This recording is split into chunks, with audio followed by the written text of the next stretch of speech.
Pozdravujeme vás s novinkou Rozhovory s Hajnalkou. Hajnalka, ahoj. Ahoj, prajem vám krásny deň. Si ty naozaj Hajnalka, alebo je to iba tvoje pracovné meno? Nie, naozaj sa volám Hajnalka, volám sa Hajnalka Sičová. Jak si k tomu menu prišla? Máš nejakú históriu od rodičov, alebo... Nie, nemám to meno od rodičov. Toto meno mi vymyslela moja krstná mama, ktorá už je v nebičku. Keď moja mamina bola tehotná so mnou, tak ona jej povedala, že ona mi pôjde za krstnú len vtedy, keď sa budem volať Hajnalka. Čo je veľmi zaujímavé, preto, lebo ona má dve dcéry, ktoré sú staršie odo mňa a ani jednej nedala toto meno. Ale ona bola veľmi tvrdohlavá a ona chcela, aby som sa ja volala Hajnalka. Bohužiaľ, ja som sa jej nestihla opýtať, že čo bol dôvod, prečo mi to meno vybrala. Preto, lebo je to odvodnené z ruskej aurory a znamená to ako tá ranná zornica. Tak ako keby ma ona predurčila na tú astrológiu a s tou som aj začínala. Čiže bola najskôr astrológia a potom do toho sa pridala tradičná čínska medicína? Presne tak. Keď som mala takých tých 18-19 rokov, tak... Začalo ma to tak hlbšie zaujímať, čo sa deje. Mala som zdravotné problémy. Tie zdravotné problémy som mala od detstva. Ako si rozum pamätám. A nevedela som ich voľakým spôsobom riešiť. Do toho mi prišli také osobné problémy, vzťahové problémy a začala som riešiť.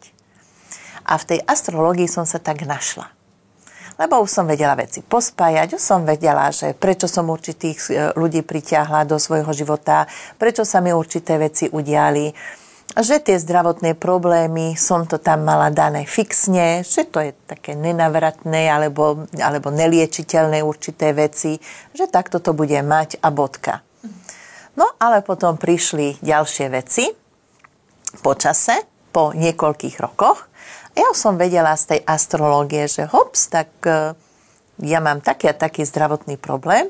Ja taká veľká herečka som išla za doktorom, že ja si prosím voľaké lieky alebo liečbu, lebo ja mám problémy také a také. A tak sa pozrel na mňa, že ale takto to nie je, vy to nemáte. Konkrétne, to už som aj v niektorých tých podcastoch povedala, že po 20-ke mi museli vyoperovať žlčník a ja som vedela, aké zdravotné problémy som mala pred operáciou. No a po rokoch som začala mať skoro také isté problémy. Áno, ale nesúviselo to s trávením. Mne sa točilo v hlave, mala som také, ja neviem, ako to nazvať, že ráno taká únava a taká nervozita niekedy pridružila a tak ďalej. Ja som to pospájala, že tak toto som ja mala pred operáciou a keď som sa pozrela do tej astrológie, tak som videla, že je tam zlé postavenie ako Marsu. A ešte v Panne hovorím, a teraz mám problémy zás so žlčníkom, respektívne so žlčovodom. Lebo zás som mala také problémy a ešte vedela som, že čo všetko som predtým pojedla. A teraz, že no tak mne ten žlčovod nefunguje dobre a tak som išla k doktorovi, lebo som si nevedela pomôcť, aj keď odjak živ ma zaujímali bylinky a vždy som sa zaoberala s bylinkami už od mala. Skôr som si vybrala bylinné čaje, ale už aj mama ma učila na tie bylinné čaje a tak ďalej, takže niekde som to mala v sebe, ale neišlo to, nevedela som pohnúť z bodu A do bodu B, tak som išla za lekárom ako veľká herečka, tak teraz ako ja viem, že mám problémy so žlčníkom. Nepovedala som, že to viem z astrológie, ale ja som sa priznala k tomu, že jedla som veľa mliečných výrobkov a tak ďalej. Ten lekár sa pozrel na mňa, že takto to neexistuje, že ja mám neurologické ochorenie. Ty si prišla jak do potravy, že prosím si kilo jablk a toto si prosím takto. Presne tak. Presne takto to bolo. A musíte mať také vyšetrenie. Ja som sa pozrela, však ja si prosím len voľajaké lieky na trávenie. No, tak toto nejde, to s trávením nemá nič spoločné. A teraz odber krvi a všetky tieto odbery a teraz poslal ma na gastroenterológiu, lebo som si to vydobila. Teraz ja som tam išla. tak absolvovala som vyšetrenie, tak pán gastroenterológ, doktor mi povedal, že ja tam nič nemám, všetko je úplne v poriadku a hovorím, ale ja to mám z jedla, že on to ešte nepočul. A priznám sa, že ja som bola niekedy taká, že mne keď lekár nesadol alebo niečo nebolo, tak ja som si povedala svoje. Tak som mu povedala, tak si to naštudujte a zabuchla som s dverami. A takto som išla ďalej, že ma poslali na magnetickú rezonanciu, nič nenašli v hlave, ako myslím tak, že nemám tam žiaden nádor, nič. A potom, že krčná chrbtica, hovorím, určite nemám problémy s krčnou chrbticou. A takto som sa ja dostala k jednému doktorovi, primárovi, už dnes, neurologovi, a on ma vyšetril a on mi povedal, že vaše problémy súvisia s trávením. A viem to podľa toho, že podobné symptómy má aj môj brat. Tak, ja som ho tam vyobjímala, ďakovala, že konečne je doktor, ktorý mi dal za pravdu, ale stále sa neriešil môj problém. A potom som išla k ďalšiemu gastroenterologovi a on mi povedal, že vyzerá to tak, že mám potravinovú alergiu. Tak mi urobil testy vyšli zase, že všetko je v poriadku a on mi povedal, že neviem vám pomôcť, skúste si niekoho nájsť, kto sa zaoberá čínskou medicínou.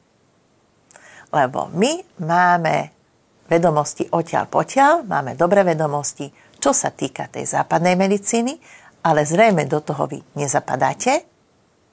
Skúste si nájsť niekoho s tou Čínou. A to ti povedal, že západný lekár. Áno, to mi povedal západný lekár. Takže pekne je to poprepájané. Takto som ja našla takého prvého čínskeho doktora a to už som bola taká to už mi bolo dosť zle a chodila som tam asi 2 mesiace a ten stav sa nezlepšil. Tak som našla ďalšieho. Už ďalšieho som našla v Čechách. A potom to je doktor, ktorý pomohol, ktorý bol v obraze, za čo som naozaj veľmi vďačná. A on sa zaujímal o astrológiu a dodnes sme kamaráti, dovolím si to povedať, že dodnes sme v kontakte. To je človek, ktorý mi veľmi pomohol, čo sa týka aj vedomostí. A potom som rozmýšľala nad tým, že čo so sebou. Keď ja vidím, že tí ľudia majú problémy. Vidím to v tej astrológii. A mňa to štvalo to, že neviem im pomôcť ďalej. Neviem ich posunúť. A zbytočne ich pošlem k tým lekárom, ale oni potom častokrát sa vrátili, že tak oni mi povedali niečo iné. A ten môj stav sa nezlepšil. Čo teraz? A nie vždy všetko je o tej psychike. Tak som išla do školy. Ale to je také, že skončíš tou školou. Aká je to škola? A tradičná čínska medicína. Kde sa to študuje? Študuje sa v Prahe, alebo aj v Brne. Ja som absolvovala v Prahe, ale stále nemáš dosť. To je, poviem to tak, že to je láska na celý život, lebo ty vyštuduješ tú školu a zistíš, že stále nevieš všetko. A potom som začala dietetiku, to som zase absolvovala 2 školy, 2 také rôzne školy v Maďarsku a stále idem ďalej. Ja som taká väčšiná študentka. Čím viac vieš, tým menej vieš, áno? Presne tak. Takže ja neustále potrebujem niečo študovať. Aj zas mám ďalší plán, že ísť na štúdium. Takže... Čoho sa to bude týkať tentokrát? Zasa to bude týkať čínskej medicíny, ale úplne sa priznám, že 15 rokov som bola vegetariánkou v minulosti. Dnes už nie som. A presne to bolo v tom období, keď ten môj zdravotný stav sa prudko zhoršil. A teraz odstupom času vidím, že čo som robila zle. Čo by sa dalo inak urobiť. Ja teraz nehovorím to, že vegetariánstvo je zlé. To netvrdím. ale nemala som tie vedomosti. Ja som si myslela, že keď vylúčim to mäso z jedálnička, že ako dobre sa ja stravujem. A vôbec to nie je pravda. Lebo mali by sme vedieť, ako to naše telo funguje a my sme tu rôzne typy. A to, čo je pre mňa liečivo, pre teba to nemusí byť. Takže musíme to celé tak rozobrať. Rozobrať to na to nie je to presne paušálne. A existuje taká medzinárodná škola, ktorá preferuje vegánske jedlá, ale pekne krásne sa to rozdeľuje na tie jednotlivé typy. Takže chcela by som si toto ešte tak vyšperkovať, to moje vedomosti. Ja budem hneď prvá v rade stáť, ktorá za tebou príde, keď toto budeš mať. Ako podľa mňa, takých 80% už informácií ohľadom tejto témy máš. Už len pre svoj dobrý pocit to potrebuješ tak doťuknúť.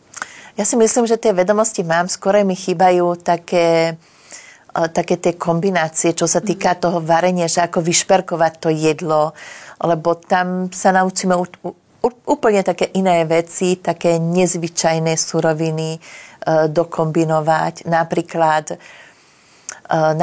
už som bola u nich na takom kurze, ale chcela by som ísť ako do školy. Napríklad ja nemám rada pečienku. A dá sa urobiť taká pašteka, taká pomazánka, ktorá chutí ako pečienka. Napríklad oprážiš cibulu, dáš tam fazulu, lahodkové droždie, sol, bylinky, zmixuješ, to máš taký základ. A keď tam pridáš sušené slivky, tak to chutí ako pečeňová pašteka. Ale vieš, samej od seba by ma to nenapadlo. Ale v to sú také živín, keď porovnáš pečienku, keď si ju varíš a keď urobíš túto pomazánku, je to porovnateľné? Není to porovnateľné, ale majú také podobné účinky. To znamená, že áno, Číňania liečia rovný s rovným. Kto má problém s pečeňou, tak áno, tak tá pečeň dusená v určitej tej forme s bylinkami lieči pečeň. Táto pomazánka vyživuje krv. Keď niečo vyživí krv, tak zároveň sa vyživuje aj pečeň. Samozrejme, nie v tej forme ako tá pečienka, ale do určitej formy áno. Veríš, že telesné a duševné zdravie sú poprepájané? Samozrejme, že verím tomu a ja to častokrát spájam. Preto, lebo keď sa pozerám na toho človeka v rámci tej astrológie a pozriem sa na to, že ako tam má postavené tie planety.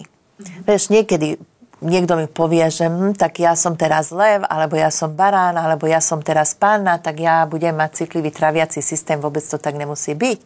Musíme vychádzať z toho, že v akej hodine sa tá dotyčná osoba narodila. Napríklad môže mať ascendent panny, to znamená narodenie. Presne tá hodina narodenia je v panne.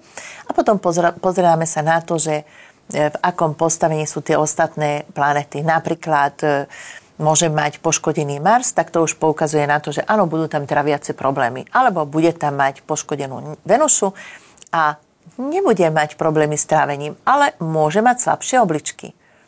Takže áno, pozriem sa aj do tej astrológie, že čo sa tam deje. A napríklad veľa ľudí má problémy teraz so psychikou, že má depresie a pozrieme sa aj na to, že niekedy mi vychádza, že áno, tak otec bol prísny v tej rodine alebo niečo ide z toho detstva. Takže je to také zaujímavé a úplne krásne sa to doplňuje. Že vieme sa pozrieť aj na tú jednu stránku a vieme sa pozrieť aj na tú druhú stránku. Že čo je to, čo je dané človeku, čo je to, čomu sa nevyhne a čo je tam také, že s čím sa môžeme hýbať, čo ten človek nemá spracované.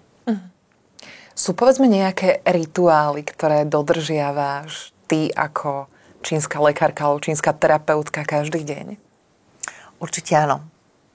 To znamená, že mám taký ranný rituál, že do určitej hodiny nezdvíham nikomu telefón, do takej 8. To mám také, že uvarím si čaj, potrebujem mať takú tú pohodu, kľud, pozriem si správy, nie politické, ale myslím maily a vychutnám si ten čaj.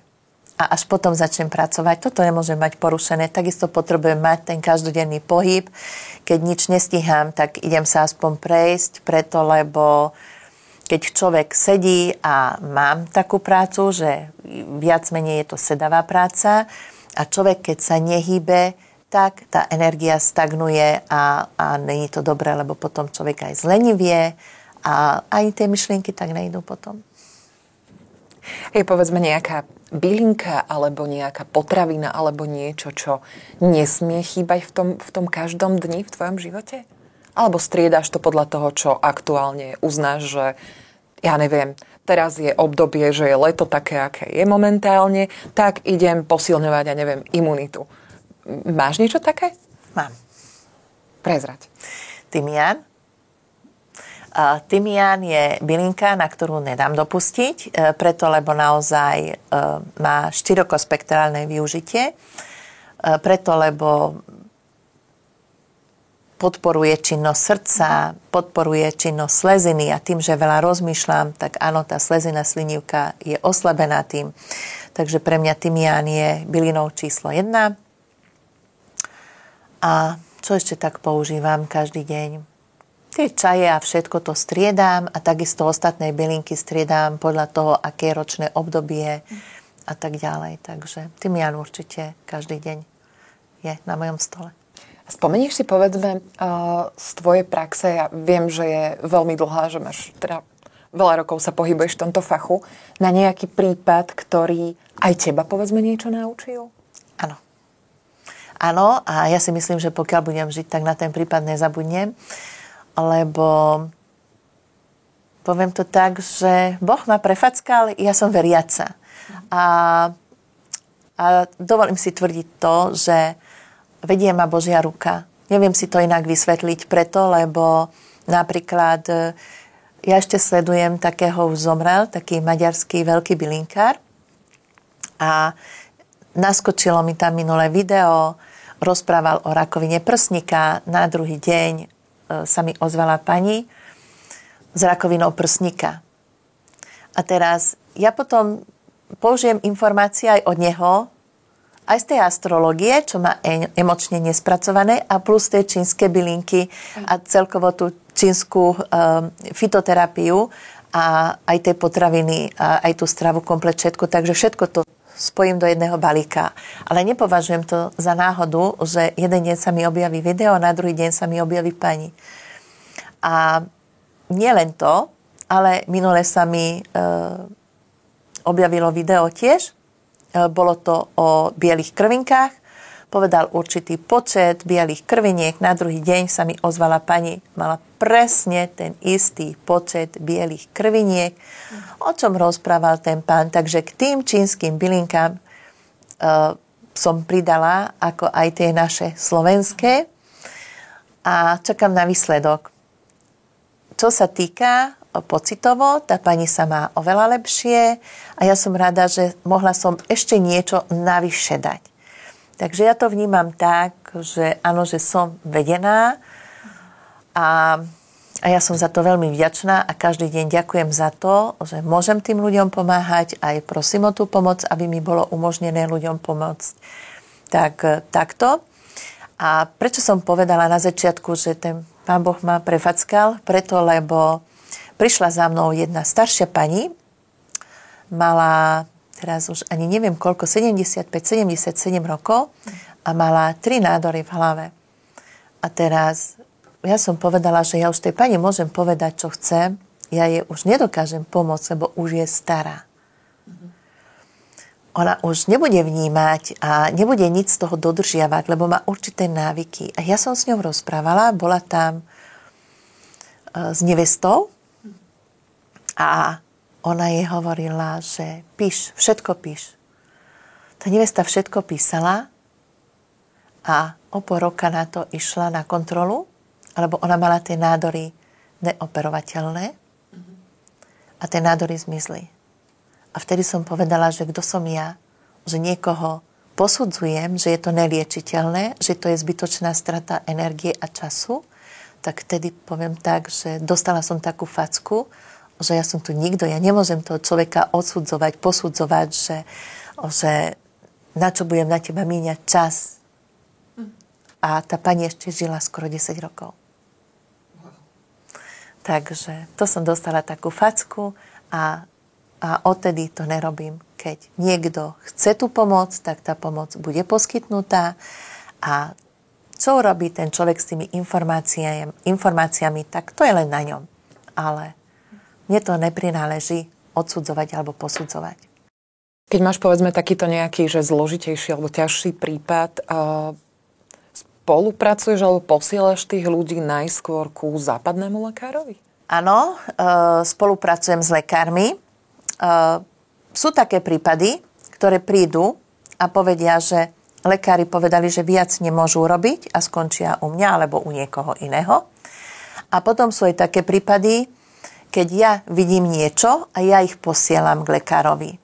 To znamená, napríklad čerstvý prípad minulý týždeň u jednej pani, niečo sa mi tam nezdá a preto som ju aj, poviem to tak, vyšetrila cez taký prístroj, ktorý dokáže oskenovať lepšie ešte do hĺbky tie jednotlivé orgány. Totižto tá diagnostika u mňa spočíva v tom, že príde ten klient, teraz si vypočujem, s akými problémami prichádza a dávam také otázky, ktoré sú k veci. Možno pre nich to je od veci, že prídu s niečím, že majú jačmeň na oku a teraz ja sa ich pýtam na trávenie. Áno, takže ja vyhodnotím tie otázky, na ktorých ako odpovedia. Potom skontrolujem puls, jazyk a tak ďalej. A na jazyku sú viditeľné určité zmeny. Áno? Takže jazyk je ako mapa nášho celého tela. Krásne sa dá diagnostikovať z toho jazyka. A niečo sa mi tam nezdalo. A keďže mám aj také prístroje, ktoré idú tak hlbšie, tak niečo sa mi tam nezdalo, dala som ju na prístroj a našlo mi tam ako blokáciu v hrubom čreve. Z môjho hľadiska je tam polip, alebo je tam nádor, či je zhubný, nezhubný, neviem, ale mám podozrenie, že to bude skôr nedobré ako dobré. Tak tej pani som povedala, že máte ísť na vyšetrenie, pýtajte si vyšetrenie od lekára, choďte na kolonoskopiu, nepáči sa mi tam, neviem, čo tam máte, ale potrebujem mať ja pokoj na duši a keď budete mať tie výsledky, tak potom sa vráte ku mne, budeme to ďalej riešiť. A aj keď je tam, to som nepovedala, ale to hovorím všeobecne, že keď je tam niečo zlé, mám zo pár takých klientov, ktorí absolvujú napríklad chemoterapiu alebo radioterapiu a popri tom pomáhame s bylinkami. Napríklad, kto absolvuje radioterapiu alebo chemoterapiu, tak vieme, že aké sú tam tie vedľajšie účinky, že nevoľnosti, zvracanie, vypadávanie vlasov. A pomocou byliniek sa dá docieliť to, že tým ľuďom menej vypadávajú vlasy alebo vôbec nemajú tie nevoľnosti, že celkom, tak nehovorím, že ľahko, lebo to je záťaž aj na psychiku, ale ľahšie prejdú cez toto ťažké obdobie. Alebo potom niekedy je to o tom, že majú aj tie západné lieky a potom do toho doplníme tie bylinky. Samozrejme musíme vedieť, že aké lieky užívajú, lebo nie každá bylinka sa znesie aj s tými západnými medikamentami a tak ďalej. Takže niekedy aj poviem, že áno, opýtajte sa vy svojho lekára, či môžete. Preto, lebo napríklad aj bylinka hloch, volala mi jedna pani a hovorím, že vám by pomohol hloch, ale neodporúča sa vo vašom prípade. Tak pre istotu vy sa opýtajte svojho lekára, až keď váš lekár povie, že áno, môžete to užívať, tak môžete užívať. Takže nehrám sa na neviem koho, ja som rada, keď tí ľudia idú k lekárovi. Takisto mám pacientky, ktoré majú napríklad myómy a posielam ich aj skorej na kontrolu, aby som aj ja videla, že o koľko centimetrov sa ten myóm zmenšil. Včera mi písala pani, myom z 8 cm sa zmenšil na 2,3 cm. Takže ja mám rada takú tú spätnú väzbu a ja mám kľud na duši, takže takto je to v poriadku. Že si pomohla. Spomínala si na úplnom začiatku, že pri diagnostike si pomáhaš astrológiou. Teraz si spomenula stroj na skenovanie. Máš ešte nejaký stroj, alebo... Mám 2 také prístroje, zaujímavé. Jeden je ako taký skener, takže dokáže prejsť a nájsť určité také tie blokácie, alebo dokáže sa pozrieť, v akom stave sú tie cievy. Ale tiež rozmýšľala som nad tým, že ako s tým pracujú ostatní ľudia napríklad, lebo viem, že takéto stroje si môžu kupovať v úvodzovkách obyčajní ľudia. A konkrétne teraz v nedeľu bola u mňa kamoškina mama a keď mi ten stroj vyhodnotil, že vylúčil jej všetky mäsa, že vyhodí aj vhodné, nehodné potraviny, takže všetky mäsa tam boli vylúčené. A teraz mliečne výrobky tam boli vylúčené, ale ono mi to nevyhodilo, že pani má zvýšenú kyselinu močovú. Áno, a ja som to dala dokopy, že to, čo mi vyhodil ten prístroj, to, čo vyhodnotil, hovorím, super, hovorím, že tak je tu zvýšená kyselina močová a ona mi hovorí, že áno. Takže inak to zase pospájam to s tými mojimi vedomosťami, len tuto potom nechcem ohovárať, ja len konštatujem, že niekedy lekár sa na to pozrie a hovorí, že no tak ale nemáte tu vypísané na tom papieri, že kyselina močová, tým pádom ten prístroj ako nie je dobrý. Ja si myslím, že je dôležité, že kto ten prístroj obsluhuje a aký je potom konečný výsledok. Takže jeden prístroj mám taký skener, že tam, keď buď nemám, nie že nemám istotu, ale keď sa mi niečo nezdá, tak idem hlbšie a pozriem sa. Napríklad dá sa pozrieť, keď ja vidím na jazyku a podľa tých symptómov, že niekto má problémy s tým žlčníkom, tak ja si cez ten prístroj môžem pozrieť, že či je problém v žlčovode, alebo je problém so žlčníkom, či sú tam kamene, alebo či je tam len to blato. Takže takéto podrobnosti sa dajú urobiť. No a druhý prístroj mám taký biorezonančný, ktorý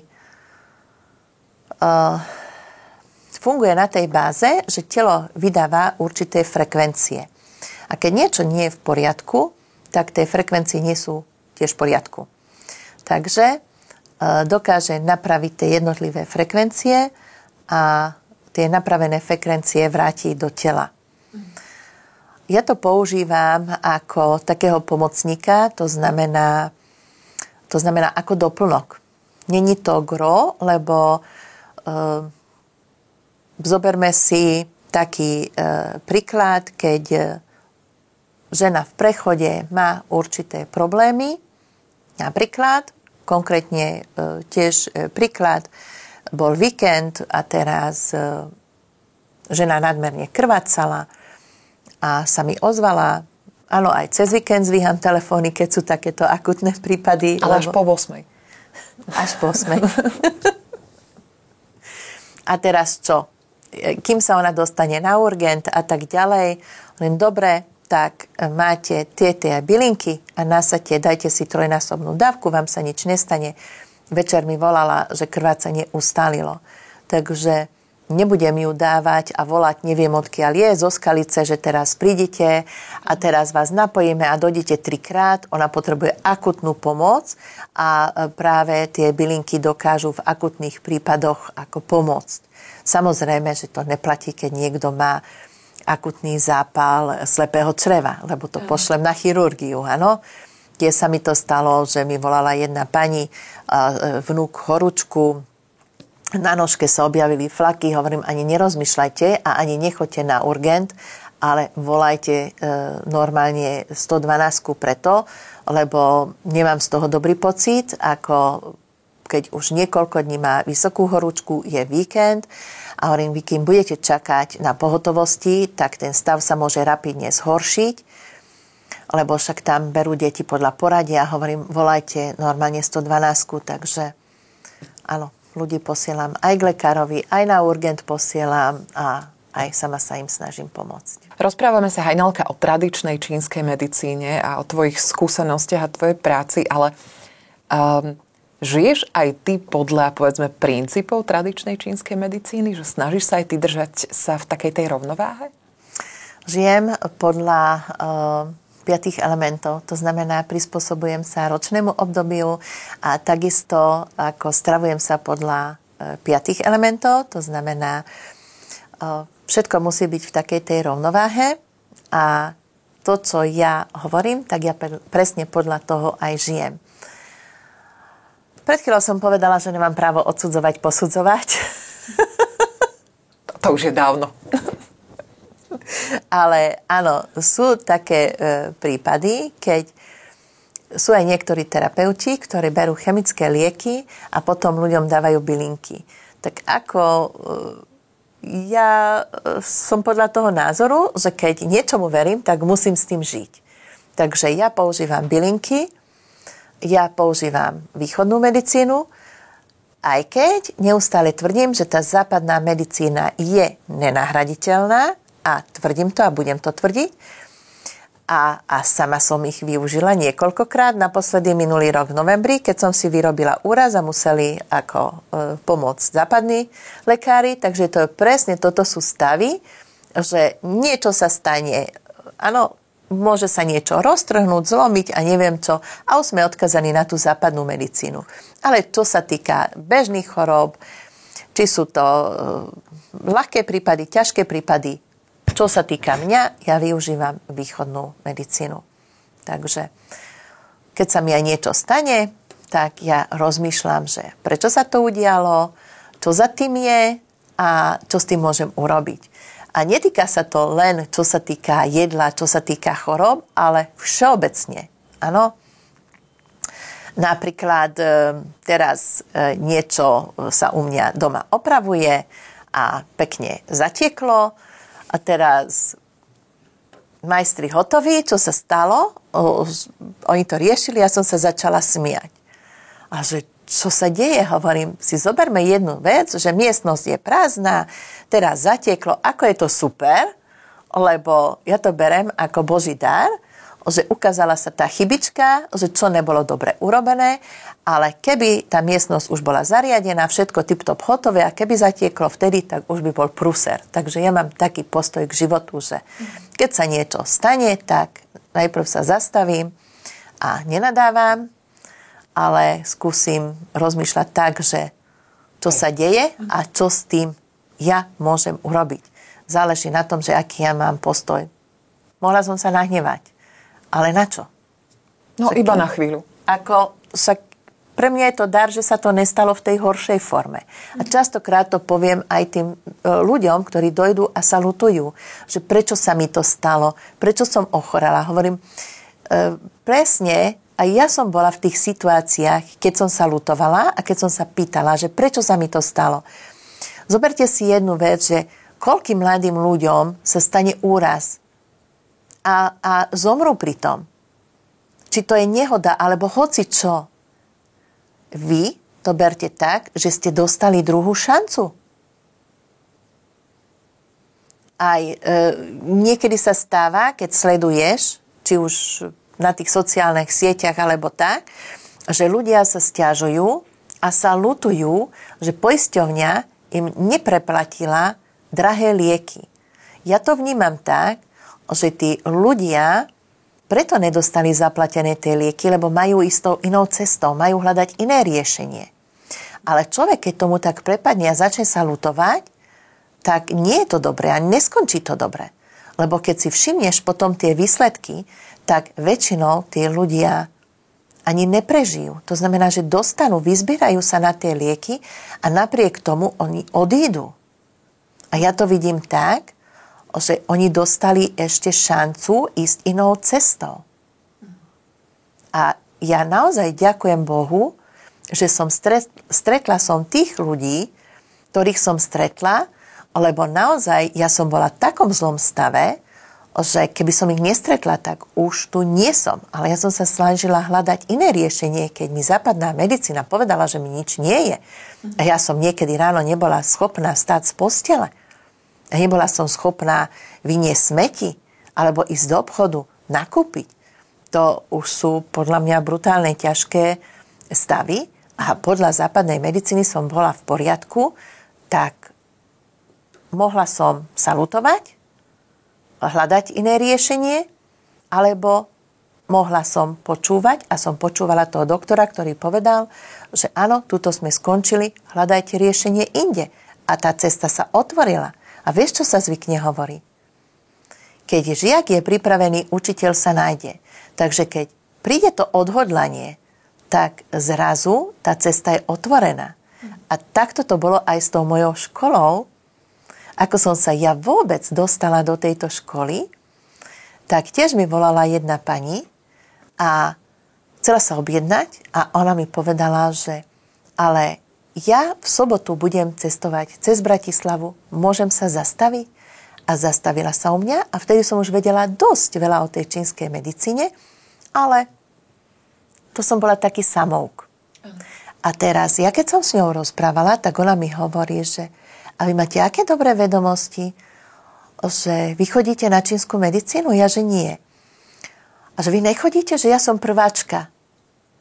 Hovorím, áno, tak dajte mi kontakt. A takto som ja začala. A uvedomuješ si, pre koľkých ľudí si práve ty tým Božím darom? Koľkým ľuďom si ty zmenila život, alebo im ho pravidelne meníš? Nie. Že si to proste berieš ako poslanie, ja áno? to berem tak, ako že je to normálne. No však je to normálne, ale... Ako naozaj, že ja to nevnímam ani ako prácu. Ja s tým žijem a... Čiže skôr asi poslanie ako práca, ako áno? Presne tak.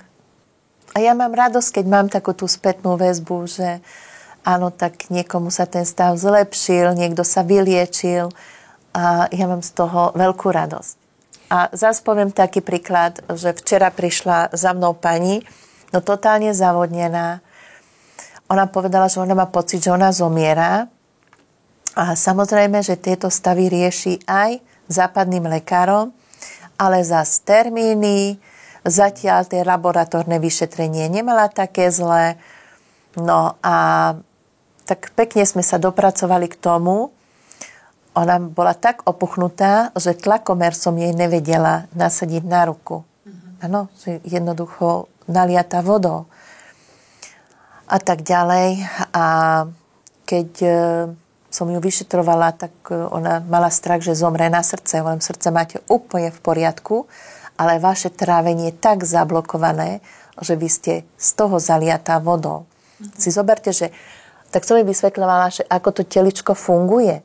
Že keď niečo zjeme, tak tá slinivka pomocou žalúdka premení to jedlo na energiu a posiela ďalej potom, okrem iného, aj obličkám. A teraz tým, že hovorím, vy ste museli jesť studené jedlá, lebo hovorím, keď tam chýba ten traviaci oheň, tak to telo nemá tú silu, tú energiu poslať ďalej a tie obličky rachnú a celú tú vodu pustia dole. A voda potom je kade tade, len nie tam, kde má byť. A ona mi hovorila, že ona chcela schudnúť a ona, ja neviem už teraz koľko mesiacov, asi tak 3, pokiaľ si spomenám, jedla len surovú zeleninu, lebo všetci tvrdia, že surová zelenina je zdravá. Áno, pre určité typy. Ale nie pre vás, keď vy máte veľmi slabý ten traviaci oheň. A si uvedomte, že vy ste do toho telička dali všetko studené. Takže ešte ste spomalili ten metabolizmus a vy ste z toho zaliatá vodou. A z toho vás dusí. Z toho nemôžete voľne dýchať. Tam nie sú plúca na vine, ale už komplet, ako keby ten celý organizmus začal vypovedať, lebo nemá energiu, nemá oheň. Tak sme nasadili bylinky. Samozrejme, ešte pôjde na ďalšie vyšetrenie, aj čo sa týka tej západnej medicíny, ale tak toto máme. A ona už za poslednú dobu, že ona pribrala za rok 70 kg, čo je enormne veľa. Že ona ide na bypass žalúdka. Hovorím, a uvidíte ešte ten bypass nemusíte absolvovať, lebo hovorím, keď budete jesť naďalej takéto tie blbosti, tak vám ani to nepomôže. Takže pekne začnete tak, ako sme sa dohodli a hovorím a verím tomu, že v priebehu pár týždňov sa budete cítiť oveľa, oveľa lepšie. A to vždy poviem, keď chorí pri zadku, tak máte zdvihnúť telefón a máte sa ozvať, keď ja pracujem, nezdvíham telefón a potom zavolám späť. Takže keď sú takéto ťažké prípady, ja vždy poviem, že keď horí, tak volajte. Pýtajte sa, radšej sa 5-krát opýtajte, ako keby ste raz niečo mali pokaziť. Hajnalka, ďakujeme veľmi pekne. Konečne sme sa o tebe dozvedeli aj niečo viacej.